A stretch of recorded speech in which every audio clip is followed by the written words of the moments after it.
各位好，今日由我世紀21羽田地產 David 為大家介紹一個鄰近太和港鐵站嘅樓盤。呢個樓盤係位於大埔嘅寶雅苑。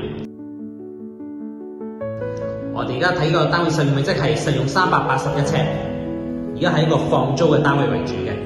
入屋就見一個四方個廳，咁我哋望下個廚房，因為廚房都好闊落嘅呢個廚房。咁啊，預留位可以擺個洗衣機，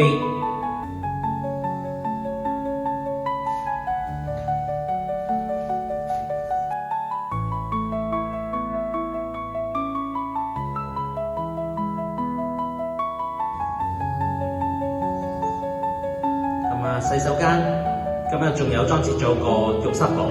房間總共就2間房嘅。每間房都有窗戶啊，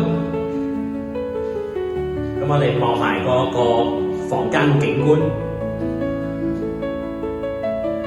咁啊房間主要望住下邊嘅公園嘅園林景，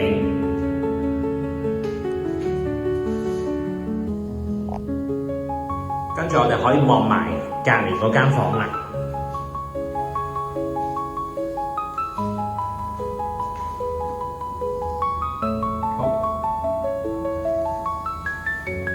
呢間房咧個景觀都同隔離嗰間大致上都係一樣。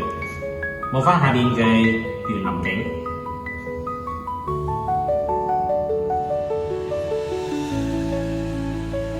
好，咁而家再望多次個廳俾大家望清楚。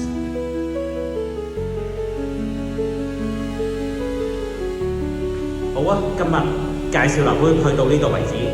如果大家對呢個單位有興趣嘅話咧，可以聯絡我哋世紀21